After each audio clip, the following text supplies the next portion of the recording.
Welcome to the last and final lecture, or the 10th and final lecture for the Emerging Technologies course. Today we're going to be talking about more of the sustainability of emerging technologies itself. So we've talked about many different pieces of technologies that we are using to benefit sustainability, but also now we're going to talk about what is the true cost of many of the other emerging technologies that we see today? Something that we can um, give you as a tool to maybe suggest in the future for yourself.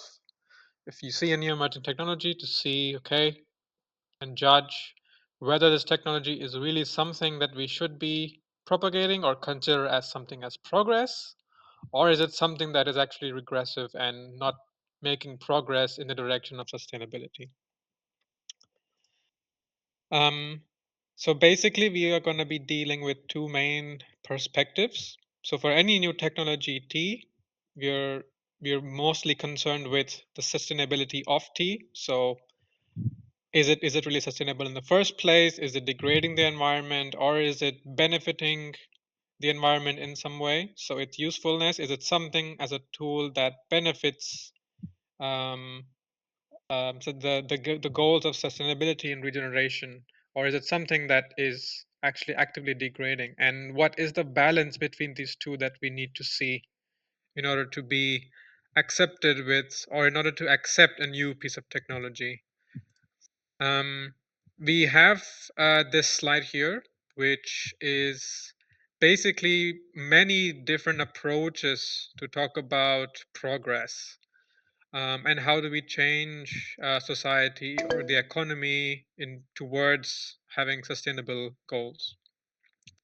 So first of all, there's on the top left side like the reformist circular society. So this whole grid is basically when the type of change you want to make, holistic versus segmented, and also whether you are optimistic or skeptical. So the holistic optimist is generally a reformist circular society person, where you assume that a reformed version of capitalism is compatible with sustainability, and the technological innovations you make can enable these goals of sustainability. And basically, what you do is you try to still have like this optimistic economic prosperity within the same goals of capitalism, but also you're trying to make new social innovations and new business models. So this is very similar to where we are right now. But also, where we are very similar right now is this highly tech centric circular economy. We still have many people who can propagate the idea that capitalism is fully compatible with sustainability, and innovation can enable eco-economic decoupling, so we can have sustainability while still having a capitalistic centric economy, and prevent ecological collapse. This is highly optimistic and also segmented, where we are treating capitalism and the economy separate from ecological sustainability. Then comes to the skeptical and the transformational holistic view, where we are completely skeptical on whether capitalism is really a force for good, and you assume that it's actually incompatible with sustainability, and you cannot, and no amount of socio-technical innovation can bring you eco-economic decoupling. So you cannot out progress the degradation that comes with the inherency inside of capitalism. Um, and then the final one, which is fortress circular economy, where you basically, it's the most nihilist approach, where you say, okay, there is really no alternative to capitalism, and even though you have all the technological innovations as you can, you're never going to have the perfect ecological sustainability, and eventually there's going to be an ecological collapse anyway. So if you really want to be in a way where you don't have ecological collapse, sure, you have some innovative technologies and business models, but then also you have some rationalized resource use. Basically, you have imposed frugality, so strict migration, population control. So don't let people just increase population over a period of time. So because we know no matter what the population is going to be, if it keeps increasing, no matter if we are trying to be as sustainable as possible or we are trying to keep using capitalism, it's still going to degrade eventually. So first point of today would be basically a quick poll, as which of these is a way forward. And it's going to be anonymous, so very quickly we're going to just see what people like. You maybe have 30 seconds to put your answer inside of the poll, and then we will go a bit forward.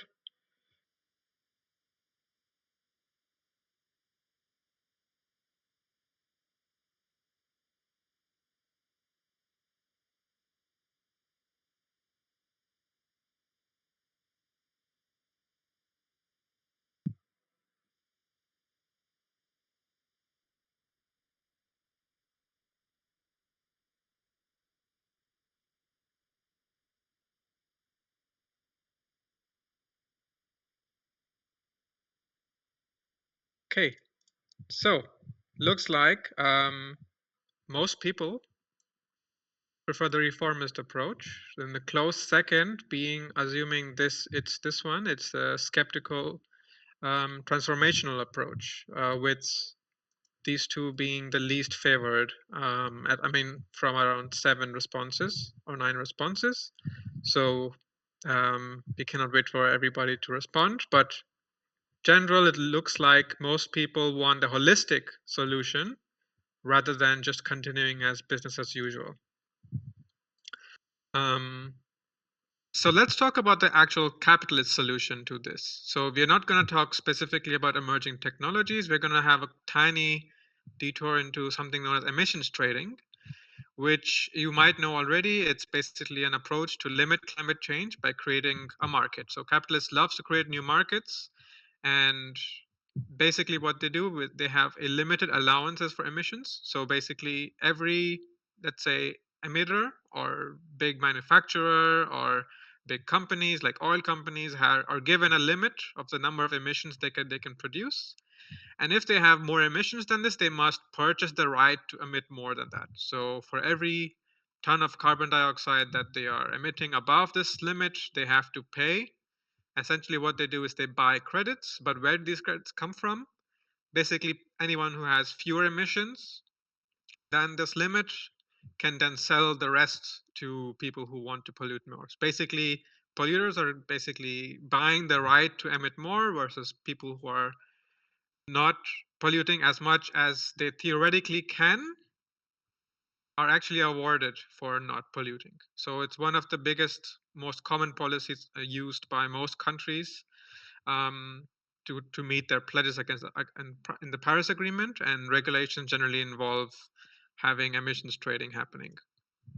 Quick look into emissions trading in the EU. So in the EU, this is known as the EU ETS, the emissions trading system, which currently only covers about 40% of the total emissions in the EU. And if you look at the prices, so in 2010, this is the amount of money you would have to pay per ton of CO2 above the limit of emissions.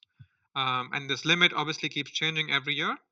And when the limit keeps decreasing, the amount of money you have to pay, because there is obviously a scarcity of excess emissions, is basically increasing. But it turns out after a certain amount, around 2023, 2024, generally close to the Ukraine-Russia war, there was an energy crisis, and basically they had to reduce or increase the limit that people can uh, basically have carbon emissions, and basically the price of having extra emissions decreased. So it's kind of a market where even though you have this type of regulation where you have to pay to emit more, sometimes the regulatory bodies can just say, okay, we are allowing you to emit more because so and so forth the reasons. And this slide is a bit old, but as of 2020, there is also the maritime emissions. So any shipping companies that are operating inside of the EU also have to be inside of the system. So how does it actually? So does it actually work, this system? So the short answer is yes, it does work. If you look at the total of million tons, total emission of greenhouse gas emissions in the EU over a period from 2005 to around this time, you can see that it does actually decrease.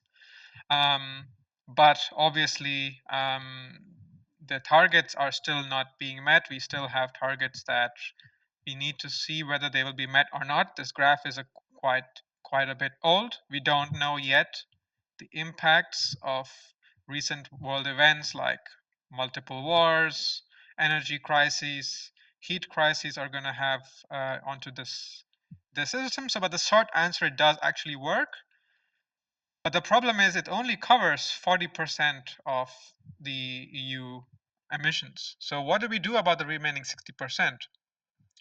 And not just that, there are also other problems with the ETS system. People do a lot of double counting. So when you have someone, so generally the regulations have something where if you don't emit a certain amount, that you could have, then you actually get carbon credits. Some of this actually has to do with when someone plants a tree, or when someone says, okay, I did not cut a forest here, and that essentially gives them basically a gift of certain amount of carbon credits. So essentially you're rewarding people for not cutting a forest or not destroying a forest or not destroying vegetation, which becomes a giant loophole where if you have a forest where you can just pretend that you are going to do a lot of development work there, maybe you could not have ever done any development work there. It's just a forest where no one would ever go to live,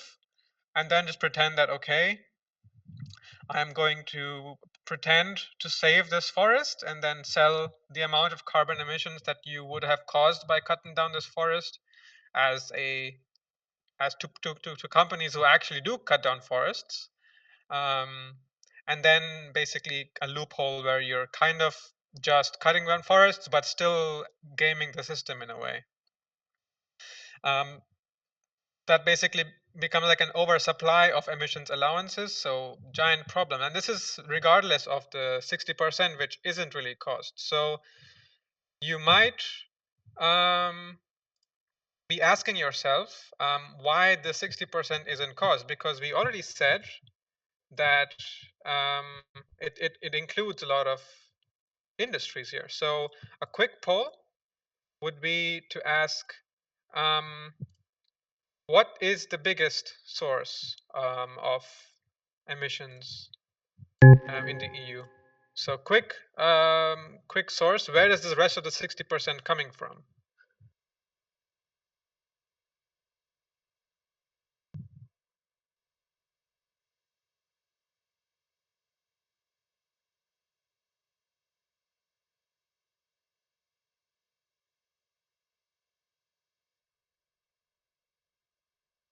No one has responded yet. I'm waiting for at least 4 to 5 responses, then we can go forward.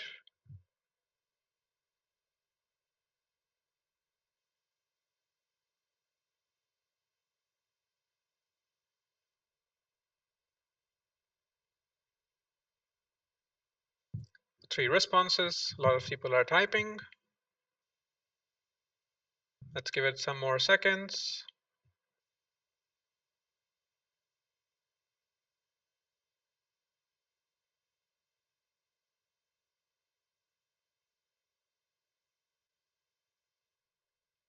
Okay, so I mean, because it's a typed response, it's kind of showing it's like everyone is having only one answer, but basically the last 5 or 6 responses are in the same category, essentially burning fossil fuels or transport or the energy sector in general. So, which is quite correct, right? Because we have this example from before that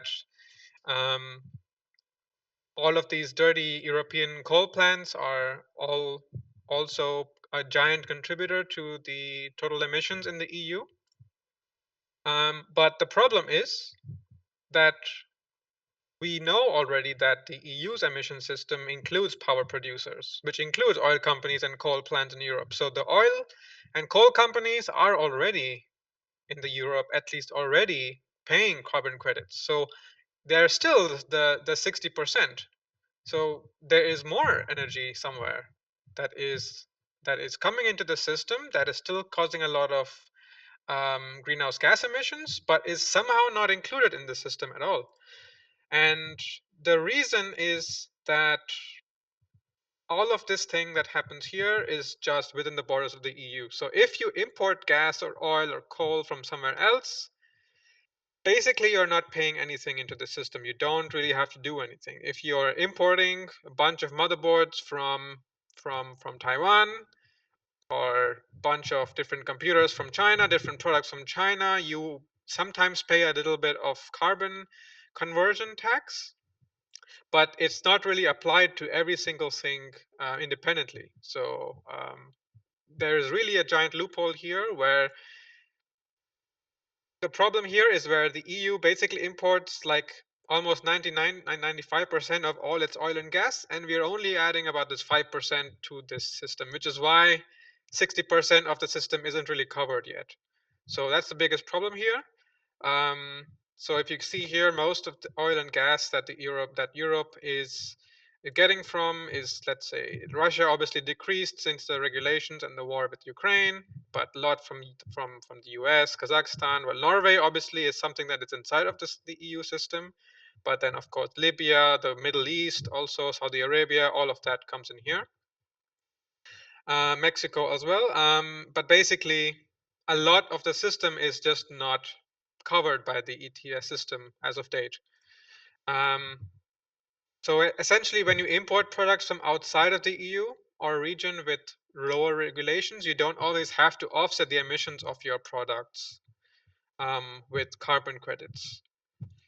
The kind of good news is that the EU, the second version of this, will cover fossil fuel emissions of road transport. So basically, this will affect pretty much anybody who owns a car. Basically, the oil and gas companies that are selling gasoline in Europe would have to pay also carbon credits. But the bad news is that this is only arriving in 2028. And that's kind of late if you looked at the ambitious goals for the Paris Climate Agreement, that we are thinking about having carbon neutrality by 2030, 2050. It's kind of late to do this when we already knew that we had to do this a long time ago. So beyond this little detour, we're going to talk about these perspectives again, the sustainability of one technology versus the usefulness. So if a certain technology is actually being useful and is decreasing the amount of greenhouse gases, this is something that you would sell carbon credits for. You would actually gain money from it. Versus an actual new technology that basically is just as degrading as possible and doesn't do any benefit, you can kind of get away with doing that by just buying these carbon credits these days. So just buying, and we already see there are huge loopholes in the systems already. So these incentives don't really seem to be working at all. So what we really need to do is go towards technologies which don't actually degrade the environment further in the first place. So if we have a new technology in the future, maybe we should be actually looking at how sustainable it is in the first place, and then compare this with how useful it is and how much it helps with sustainability. So we're going to talk about some new emerging technologies that are hot topics these days, particularly just two of them, because of the limited time that I had to prepare these slides. And then we're going to look into these perspectives of these technologies. The biggest elephant in the room when it comes to the most recent innovations in technologies these days would be the so-called generative AIs. And when it comes to the generative AIs like ChatGPT, Gemini, Claude, and so on, um, there are the carbon emission targets that all of these big tech companies had, let's say from 2019 or so. They said they would be carbon neutral by 2030, but if you look at their carbon emissions since, let's say, 2019, they're basically getting worse and worse. For example, Microsoft had a 25% increase over the past year. It just so happens that few days ago, about 3 days ago, that all companies have to release an environmental statement and report their emissions, which is why we have this data for 2025. So since 2019, their expansion due to data centers has basically increased emissions by 56% for Microsoft. Google basically doubled their greenhouse emissions. Um, Amazon basically is now up to 80 million, which is huge. Not basically encompassing Microsoft and Google, because a lot of the data or big AI solutions are all hosted by AWS. So they're still framing this as making progress towards its goal of net zero emissions by 2040. But if you look at this graph of increase every single year, it really makes you very skeptical as to really what are they doing towards the problem of sustainability. Are they causing bigger problems that they are trying to solve? And what are they actually doing about these problems? So if you're looking at new technologies, let's say you're looking at the usefulness of generative AI, how sustainable really is generative AI? We know already that it isn't really sustainable at all. In actuality, it's just way more degrading. It's causing more greenhouse emissions. We know that data centers use so much water to cool down their giant graphic cards to do accelerated AI inference models. And they also use an extensive amount of energy. They also have to be built, and they are constantly being building more and more of them. And they're rapidly expanding this every year. Um, so essentially, what's remaining to see is whether or not these AI solutions are actually useful in the first place. So we know that they are actually degrading the environment, but are they actually increasing some amount of sustainability? So I couldn't really find any solutions to this. So as far as I know, there are no solutions available today that use generative AI that improve sustainability. So if you find out a solution where someone is using generative AI and that actually decreases, let's say, a certain business processes carbon emissions or pollution in a certain way, then I would love to know about it so I can really put this in the slides for next time. But as of this moment, from the research that I have done, I couldn't really find any useful uses of generative AI that can be done in this regard. So basically, this is one example of a new piece of technology in recent years which has done purely a lot of degradation to to the environment. With, okay, you can say that they bring some amount of comfort to people's way of life. Maybe it makes it a little bit easier for you to do your daily tasks. But on the other hand, they're also degrading human capability. It's you're not learning skills that you normally would have learned, but you're relying on AIs. So in that terms, it's also degrading the human consciousness in that sense. But in general, they're not useful for sustainability. So one more example here we can talk about, which is much more optimistic in terms of new technologies, which is electric vehicles. So we already talked about how much better electric vehicles are as compared to internal combustion engine vehicles. So I'm not going to go into too much detail. We already know that after a certain amount of usage, depending on the type of electricity mix, an EV is generally always better than even an old internal combustion engine. So you would always switch if you are going to drive at least around 50,000 kilometers with them. We also know that compared to all different types of vehicles, battery electric vehicles are generally the most sustainable in terms of having the least degrading effect.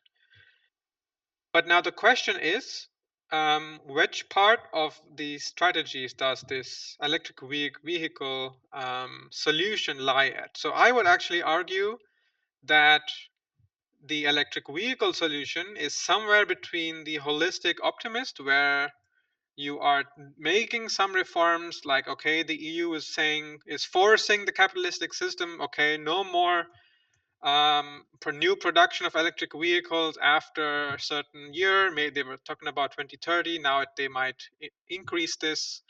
Um, and now they're also talking about completely banning internal combustion engine vehicles from being produced. So you could think about there is some kind of reform happening to the existing capitalistic system. But on the other hand, you can also say that we are not really challenging anything with the normal capitalist system. Like, I mean, you're still allowing them to ruthlessly drain resources in other countries where they're mining for rare earth metals. So nothing has changed with those respects. So I would really say that there is no transformational change happening here. We're not really limiting our resource use. We are not really having any type of frugality. The number of vehicles that are on the road has just increased, so it's definitely not here, definitely not here. So essentially, the tech-centric capitalist seems to have reduced emissions in without even having to have this skeptical or fortress approach here.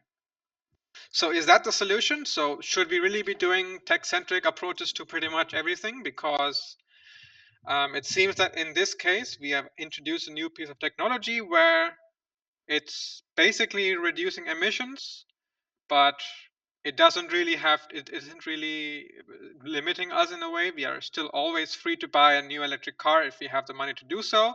They are these days very economical to purchase. The range is also not that bad compared to internal combustion engine vehicle, at least for day-to-day use. Fast charging is quite nice. So in terms of ease of use, it's not really that frugal anymore. So there is a good case for the tech-centered capitalist. But on the other hand, there are other problems that EVs have also caused. So we talked about microplastics very briefly during LCA. And when it comes to microplastics, the biggest contributor to microplastics is essentially tires. So we know that this is a problem, but we really don't know how big of a problem microplastics is to human bodies. So we've only really seen the tip of the iceberg. We know that they gather in our gastrointestinal system for many, many years. And because we haven't really had studies that are very long term that tell us causality between microplastics and human health, we still don't know the full extent to how bad this is. And the biggest contributor to microplastic pollution is abrasion pollution from vehicle tires. So what does it have to do with EVs? So EVs are significantly heavier than conventional vehicles, mostly because of the batteries, which are super dense with rare earth metals. And because they're more dense, that's more force that is applied on the road, which basically is more abrasion or more slipping, which makes it almost twice as bad as conventional vehicles. So basically you're emitting sometimes almost twice as many microplastics into the environment, which is the biggest contributor of mass microplastics, and basically causing a bigger problem than internal combustion engine vehicles. So that's just the weight of the vehicle that causes this. But on top of this, because EVs tend to be much more fun to drive, they can accelerate much better because they have a lot of torque. You basically have people who are accelerating more aggressively, which causes more microplastic emissions on that sense. On top of this, EVs tend to brake much more than conventional vehicles because they really want to use regenerative braking to decrease or increase the range that they have available to them. So instead of coasting that you would do or in neutral or like a very high gear in an internal combustion engine vehicle, you really try to use your regenerative braking for as long as possible without using the brakes and stopping. So that also causes a lot of microplastic emissions, because that's a deceleration that you normally would not have done.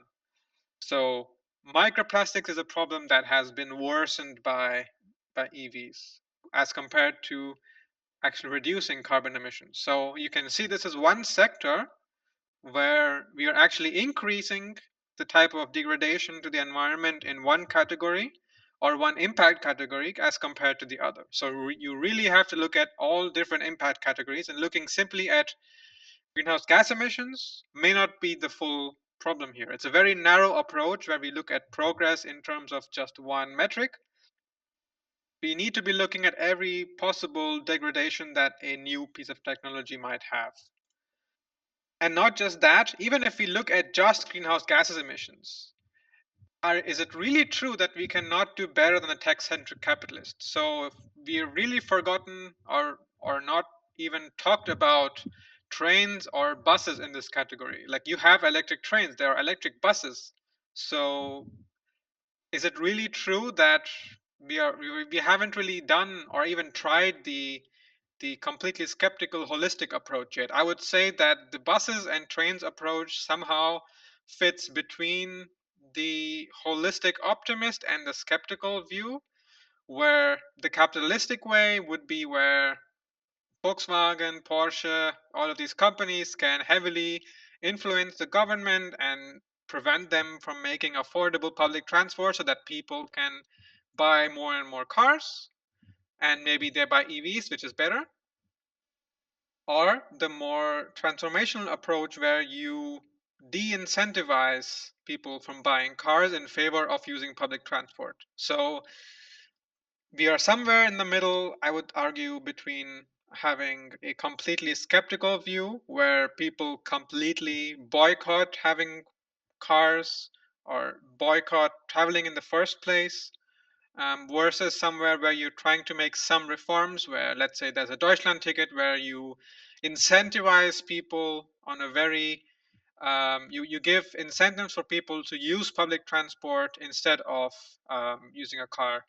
And these approaches probably is much better than just directly switching to an electric vehicle. You can see, for example, you can definitely do better than the tech-centric capitalist. So if you look at the greenhouse gas emissions per passenger per trip relative to taking the train, we're also including aircrafts here. So this is within a particular location. So for example, in Berlin, you're basically causing 5 times as many emissions by taking a plane, and 2.7 times more emissions than using an EV to commute than using the train. So really, the approach that we should be doing is incentivizing people to be taking the train or using the bus rather than just allowing companies to build more and more EVs in the first place. So all of this, like, if we really have to commute in the first place, which I would argue that commuting and transport is one of the fundamental needs and very well justified needs of having a fulfilling human life, you would really force most of those batteries being put into vehicles that are actually less degrading to the environment. So that's why I would argue that there is more work that needs to be done to make this more affordable. I mean, I could talk from a personal perspective. For me personally, if I had to travel from, let's say, Göttingen to Berlin, it currently costs me less amount of money to take a car than take the train, which sounds incredible. Like, there's, even though the greenhouse gases are so much lesser, we really shouldn't be living in a world where it costs less to drive a car that is not even an EV, but internal combustion engine vehicle, which is almost 4 times as worse than a train, but I pay zero cost to do this. So maybe the 2028 EU ETS solutions will bring this closer, where it's more economical for me to take the train and use the bus. It's going to be tough when it comes to people living in Clausthal and Goslar and have to commute to 2 different places, because Clausthal doesn't really have a good train system. Maybe you have to take the bus to Goslar, and then from there you still don't have good connections to ETCEs. Not internal combustion. I mean the long distance train travel. So it's still very hard. So even if the EU ETS 2 occurs, it's still going to be very hard to transition everybody to trains because we have to first invest into large transport or large public transport systems. So the more skeptical, holistic approach is something that can benefit humanity in general. Most people really prefer to take the train if it was really economical. So if the train costs even a little bit more, most people really prefer to just sit back and relax in an air-conditioned cabin. Well, in Germany these days, some trains are not that doing that well in intense heat, so sometimes it's worse. But in general, you would really much prefer to sit back and relax in a train than take a car and go somewhere else. If only the cost of taking the train wasn't so high in the first place. And sure, this has to change in the future for it to be truly beneficial to the environment for having newer technologies in there. So a newer technology like a train is amazing, but we still have to do more transformational changes into our socio-political system to shift away from capitalistic worldviews to just look at profit that you can get from a system. At some point, the cost to a capitalist isn't as important to the cost as the cost to the environment. So even though it costs us money and loses our money on the long term to operate some systems, it should really be worth it because the cost to the environment is something that we haven't taken into account before. So in general, not all change is progress. So new technologies that come into the world change our experience of the world living inside of it, but not all change is necessarily progress. So you can have new EVs, you can have new generative AI, which I would at least argue it changes a lot of things. It definitely changes the experience of the world that we live in, but is it really progress? Sure, like generative AI is cool and everything. It lets you submit papers on time. It lets you do your homework faster. It lets you do computations that would rather take you much longer time, even though they are slightly not as good. You still benefit from them. But are they really progress if they are degrading the environment in a way where we may not have human civilization in a few years? So some changes might benefit one group while harming another, or benefit one goal in the expense of other goals. So we are benefiting one goal in terms of human convenience when it comes to generative AI, but overall human wellness in terms of human mind. Are you really benefiting your mind by depending on generative AI for every single task that you have to use, or any situation in your life where you have to analyze certain things? So such instances of change can only be considered true progress, like generative AI or EVs, if we completely blind ourselves to these other negative effects that they have. So we looked at EVs. So if we only look at this very narrow spectrum of change when it comes to greenhouse gases, we are ignoring other effects. Um, because we are only comparing them to internal combustion engine vehicles. We are not comparing EVs with electric trains or electric hybrid buses. I mean, even a diesel bus is probably much better than an electric vehicle. Don't quote me on that. I haven't seen an LCA study with those. So progress should always really imply better. So we shouldn't really have this narrow worldview of saying progress is when there's certain goals that are being affected, but it's a statement of the whole world being better. So it's generally used as a statement of the world being in a different state. And it's often this sense when we talk about progress, then the state is worse in many meaningful ways that are not connected to our original intention. So we may intend to do something nice like have EVs, but the progress that they're doing is worse in many other meaningful ways and are really not connected to our original intentions. Or in some cases, our original intentions are basically completely ignoring the negative effects. I would argue that this is the case when it comes to generative AI. So these are new solutions which basically are completely bad. It does some things, but they never intended to have progress in terms of benefiting the environment. The only use case of using generative AI is for human comfort, but I would argue that it is a level of comfort that is generally unnecessary, and it causes an arms race where if you don't use generative AI, you are basically competing with people who are using it.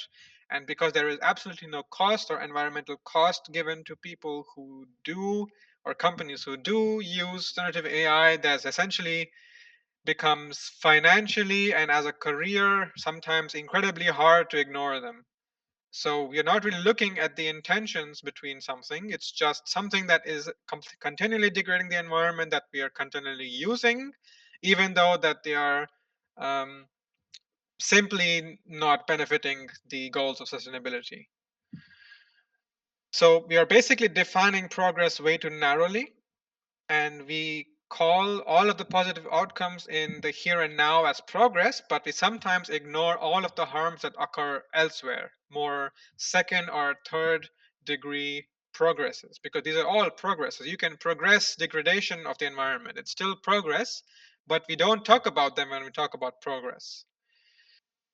So we minimize so what we really need to do is to effectively minimize the negative externalities of technologies. And this would make a safer, healthier, and ultimately better world for everyone alive now and for generations to come.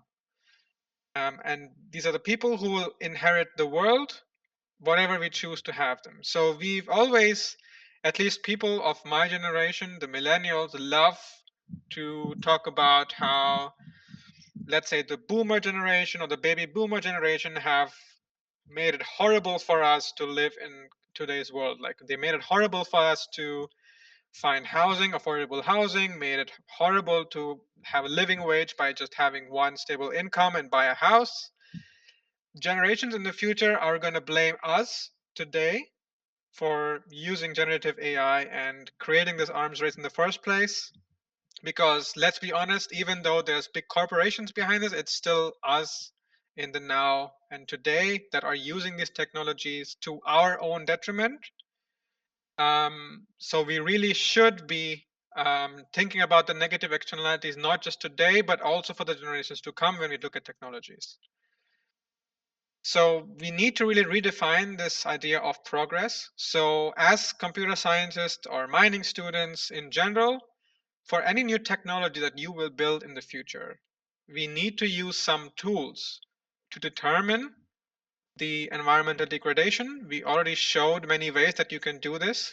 You are well equipped with something like an LCA to fetch data. You could use IoT systems to fetch actively data in this direction. You can use IoT systems for the benefit by allowing you to more quantify the environmental degradation from a certain new technology.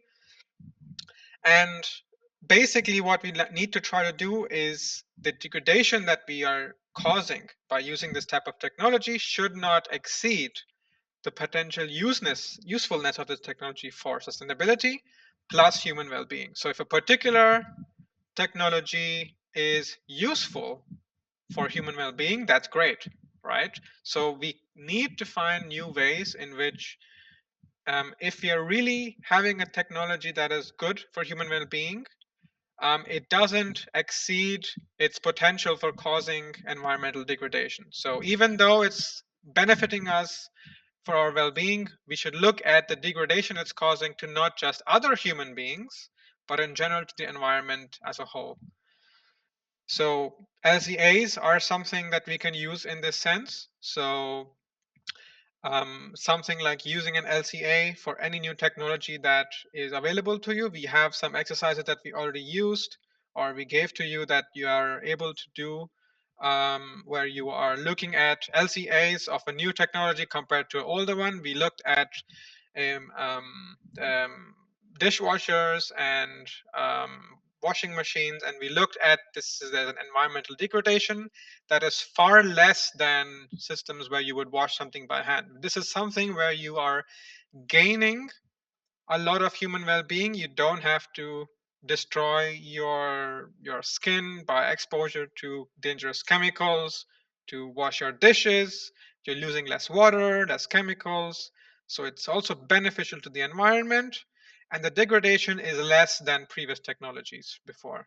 So that's an example where you're really going in the direction that is causing good progress. But on the other hand, the capitalist system that causes you to buy more and more systems in the future and encouraging more repair and reuse in these systems versus just buying a new one where something changes. So I'm sure it costs more today to fix a dishwasher or a washing machine than it is to simply buy a new one, which is really not supposed to be the way it should be. So there is still a transformational change that occurs there that needs to be put into the equation here. So concluding, it's a very short lecture today, but we talked about sustainability of a new technology, whether do they actually help us to become more sustainable. And we talked about these four different approaches towards this: the reformist circular society versus the tech-centric circular economy, the transformational circular society, which is kind of, I would argue, the place where we need to move towards, versus the tech-centric and fortress approaches. And we also looked at some examples of emerging technologies which are emerging, very popular, but are not really changing much of anything when it comes to sustainability, if not making it worse. We looked at carbon credits. Sure, it works to a certain extent, but it's not working to the extent that they really should be. I'm sure if you used carbon credits to have every single emitting resource in the whole world, you probably would have a very good reason to use that or have a very good case for carbon credits. But so far, it doesn't seem to be causing the effect that we need it to. Let's see if the 2028 regulations make it better. Generative AI, like I said, I tried, but I have not found any positive um, impact that generative AI does towards sustainability. If you can find something, I would be happy to include them in new slides. Please send, or we can also discuss in the exercise session if you have found any positive effects of generative AI towards sustainability. EVs, we talked about transformational approaches where we discourage personal mobility in favor of public transport is probably way more regenerative towards the environment, or not as degenerative as just limitless capitalistic expenditure in terms of mining for rare earth metals, and also some additional theoretical notes when it comes to progress. And we encourage you to read this link here from the Consilience project, where some of the notes were from. And we hope that you are thoroughly equipped as students or as young people who will in the future make advances to technology because you are master students. And in the future, when you are creating new technologies, that you are always aware of this graph here, the sustainability of your technology. So how much degradation this new technology you are building is causing, the usefulness of this technology for environmental sustainability, and also human well-being. So hopefully you can keep all of this in mind when you're building new solutions in the future. And yeah, that's it for today. A short summary or short closing lecture for this course. And yes, no exercise today because we have to already finish our exercises from last week and also grade them and then give you the shine for the exam. Thank you for your attention, and we will meet in 15 minutes for questions.